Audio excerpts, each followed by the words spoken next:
Trick ऐसे figure में लगता है, ऐसे मतलब सब ऐसे वर्ग शकल के दिखते हो, ऐसे ऐसे फिगर में ट्रिक लगता है। अब कोई मैं अगर ऐसा फिगर दे दूं, कोई मैं अगर आपको ऐसा फिगर दे दूं, कोई मैं अगर आपको ऐसा फिगर दे दूं, जबकि कुछ जगह आयत बन जा रहा है, तो वही हाल है पिछले पर्दे पे। पिछले पर्दे को फील करिए तो ये वर्ग है, तो फिर आयत भी है। तो ऐसे केस में ट्रिक नहीं लगता। ट्रिक वहां लगता है जहां सबका शकल वर्ग जैसा होता है। जैसे अगले पर्दे में देखिए सबका शकल वर्ग जैसा है, यहाँ पे ट्रिक लग जाएगा।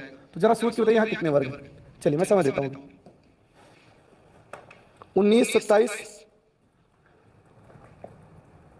हाँ, मैं आपसे ये कह रहा हूँ किस इस बात से सहमत है जब हम पिछले पर्दे पे चलते हैं, पिछले पर्दे पे चलते हैं और गिनने का प्रयास करते हैं कितना है।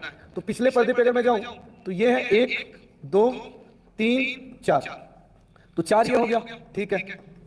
पिछले पर्दे पे और भी है, ये भी पिछले पर्दे का ही एक बड़ा सा हिस्सा है।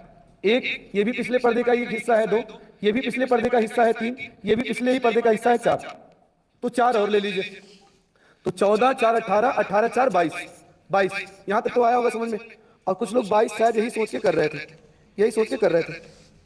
अब सुनिए सभी लोग ध्यान से, मेरी बात सुनिए। यहां तक तो क्लियर होगा ना आपको, ये वाला क्लियर हो गया होगा सर। ये 3/3 है, तो 3/3 प्लस 2/2 प्लस 1/1 सर, यहां से हो गया 14।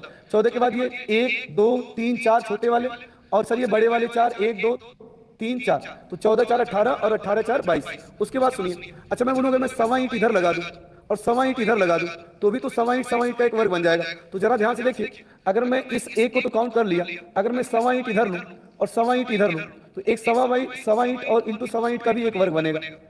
जैसे इधर से बना एक, और ऐसे इस साइड से सवा ईंट का 2, नीचे साइड से सवा ईंट का 3, नीचे साइड से सवा ईंट का 4, तो 4 और हो जाएगा। तो कितना हो गया? 14, 4, 18, 4, 22, 4, 26, और एक सबसे बड़ा वाला जो अभी काउंट नहीं हुआ है, तो 26 प्लस 1 और 27। तो जिन प्यारे विद्यार्थी का आंसर 27 है, बिल्कुल बिल्कुल सही आंसर।